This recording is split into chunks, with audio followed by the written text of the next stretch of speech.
One way that presidential elections are unique is the scale and scope of the election.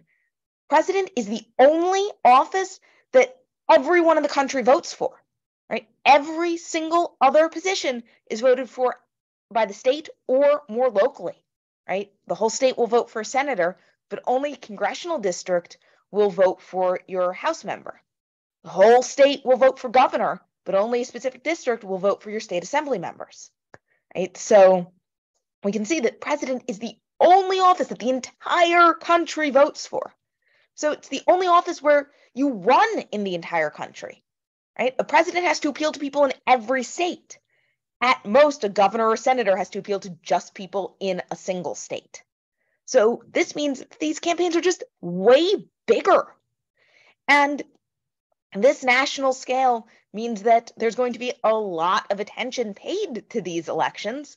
Because if you think about it, if you're an editor deciding what to broadcast on your half-hour national news program, are you going to broadcast a story about a candidate who at most is running in a single state? Or are you going to broadcast a story about a candidate who's running in the entire country? Well, it's a national news program. It's aired in the entire country. So you're probably going to look at the candidate who's running in the entire country.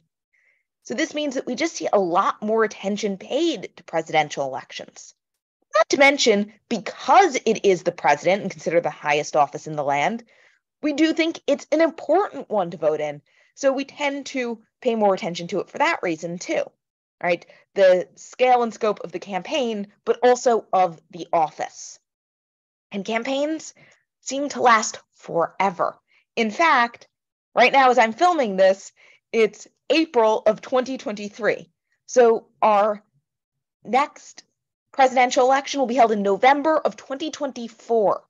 Primary elections will be held that spring. So again, 2024, basically a year away for primary elections and a year and a half for general elections. And we're already talking about it. There's a ton of speculation about who's going to run. Former President Donald Trump has already announced he's going to run. And you can see I just took a screenshot of the Google top stories.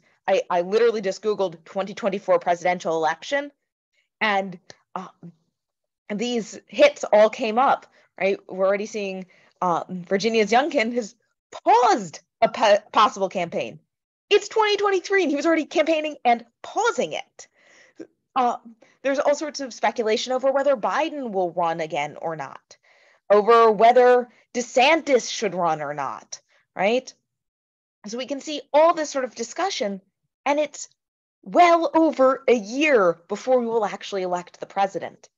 So this sort of length of time just means we're going to be more exposed to information about it. It's going to be sort of harder to miss it. And because it's national, it's, again, going to be that much harder to miss it. So we're just bound to sort of absorb more information about this without really having to try to.